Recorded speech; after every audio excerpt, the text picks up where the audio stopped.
komeza kugubwa neza cyane wowe mukunzi wa Kigali Tube, wowe udahwema kudukurikirana umunsi ku wundi n'iby'agaciro. Komeza uzajye udukurikirana, natwe ntabwo tuzahwema kuguhereza ibiganiro byiza uzagenda ukunda ndetse ukanishimira. Reka nizere ko umeze neza cyane ndetse ko umunsi wawe wa mbere w'icyumweru wawutangiye neza cyane fresh sana. Yitwa The Ben ari kumwe na Uwikeza Pamela.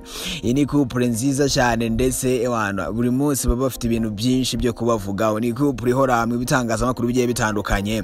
Ku munsi wa none rero Uwikeza Pamela yagize anniversaire. Ku munsi w'ejo nababwiye inkuru yuko The Ben yamuhaye imana idasanzwe. Ngiye kubagarukira ku nkuru y'uyu munsi noneho. Ese bimeze bite? Ese The Ben yifurije isabukuru umukunzi we cyangwa se fiancé we mu buhe buryo?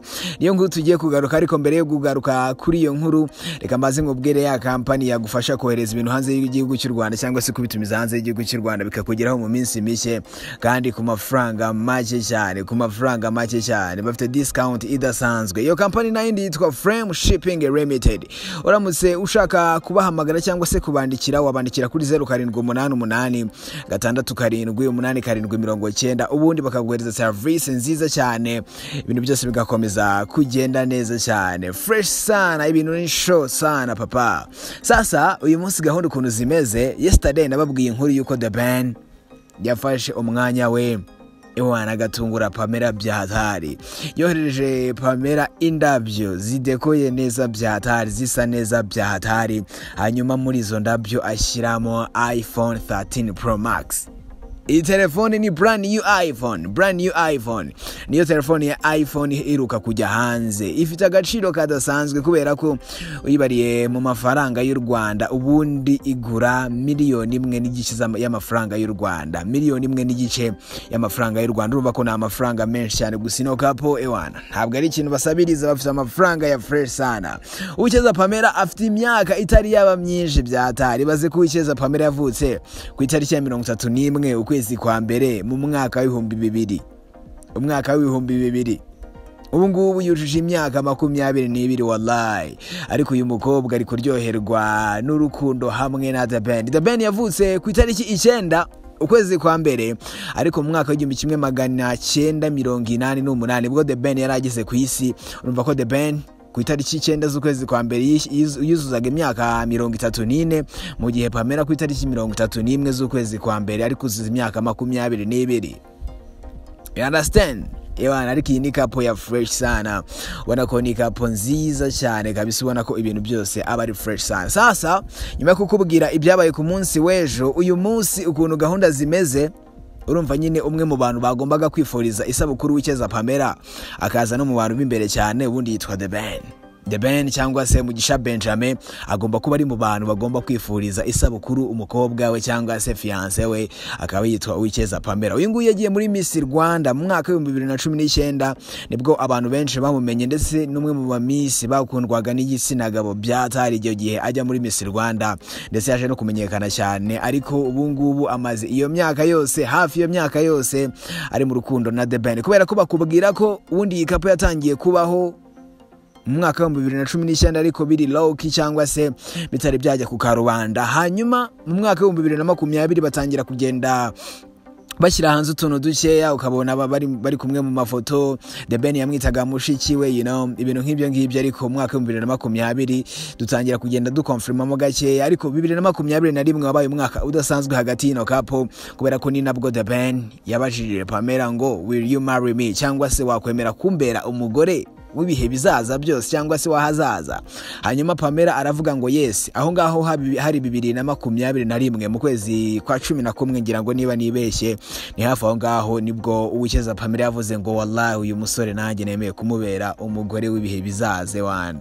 Nibwo Pamela yavuze yes. Hanyuma rero kuri uyu munsi gahunda ni yindi, nuko Uwikeza Pamela yagize anniversaire uyu munsi. Umwe mu bantu ba mbere rero bagombaga kugaragaza ko uyu mukunzi we yagize anniversaire yitwa The Ben. The Ben yagombaga kuba ari mu bantu bagomba kugaragaza ko umukunzi we yagize anniversaire kabisa. Sasa yagiye kuri Instagram, hanyuma apostinga amashusho adasanzwe, amashusho meza cyane, ubona ko bishimira urukundo, ubona ko baryohewe n'urukundo, ubona ko ari couple iberanye kweri, iberanye kandi isa neza byatari. Hanyuma The Ben yagiye kuri Instagram apostinga ayo mashusho ari kumwe na Uwicyeza Pamela abona ko bishimye barimo baraseka fresh sana, ngira ngo uri no kwibona mu mashusho nyine ubona bishimanye byatare bameranye neza cyane. Hanyuma The Ben yapostinze ayo mashusho, hanyuma ashyiramo indirimbo muri background yitwa Like I'm Gonna Lose You, arimo umuhanzi witwa John Legend.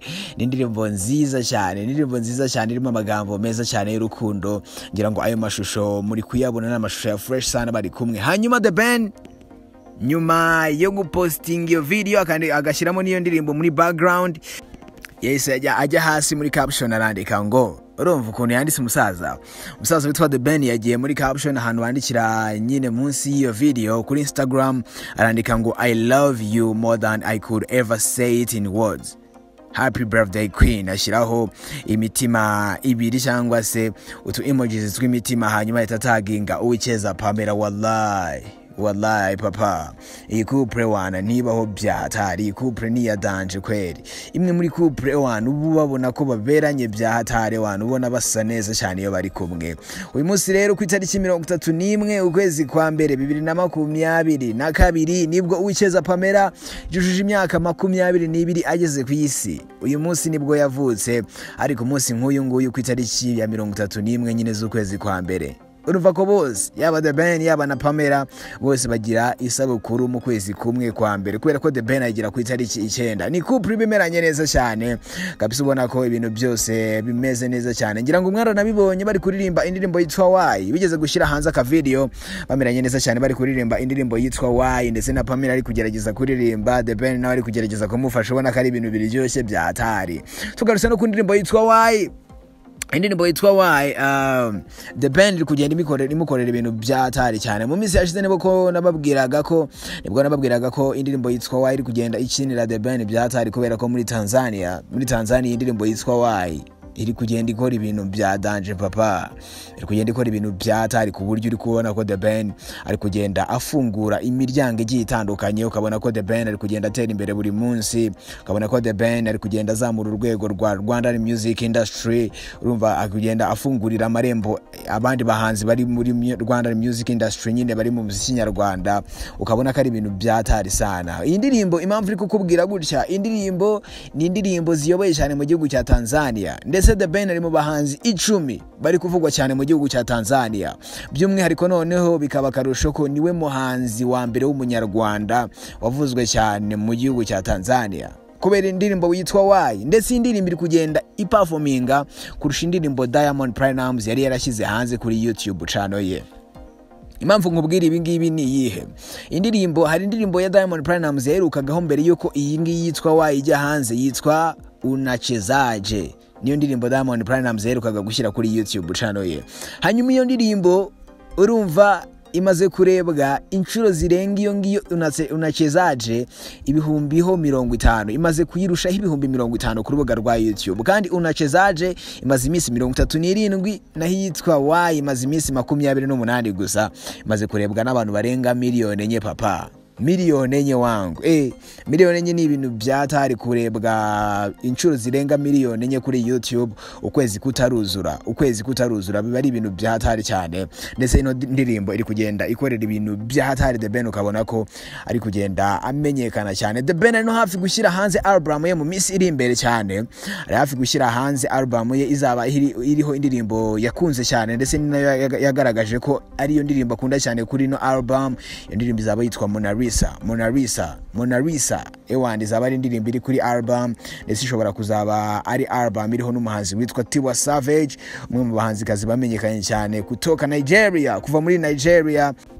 Tiwa Savage all the way from Nigeria, umwe mu bahanzikazi baba bameze neza cyane. Iyo album ya The Ben rero ishobora kuzaba iriho uwo muhanzikazi kandi urenze, ashobora no kuzaba ari abahanzi bagiye batandukanye bandi ariko mpuzamahanga cyane, kubera kubona ko The Ben muri no miss ari gushyira imbaraga nyinshi mu muziki kugira ngo ahindure ibintu byari bimaze iminsi bivuga mu Rwanda ngo umuziki wacu riroko ashaka kugira international, kandi birashoboka cyane. Abahanzi bo mu Rwanda nibafatikanya bazagera kure cyane. Reka nkomeze no kwifuriza kugira ibihe byiza cyane we mukunzi wa Kigali Tube, udahwema kudukurikirana umunsi ku wundi n'iby'agaciro. Komeza uzajye dukurikirana natwe, ntabwo tuzahwema kuguhereza amakuru y'imyidagaduro azajya bagezweho, haba amakuru yo mu Rwanda, muri Afrika ndetse no ku isi hose. Reka nizere kumeze neza cyane ndetse ukomeje no kugubwa neza cyane. Amazina yanjye nitwa Ikwishimwe Emmanuel, nanjye nshobora gutangira kunkurikirana kuri Instagram nitwa Ikwishimwe 13, ubundi ibintu byose bigakomeza kugenda neza cyane. Komeza kugira ibihe byiza, Imana ikomeze kubana nawe. Ciao.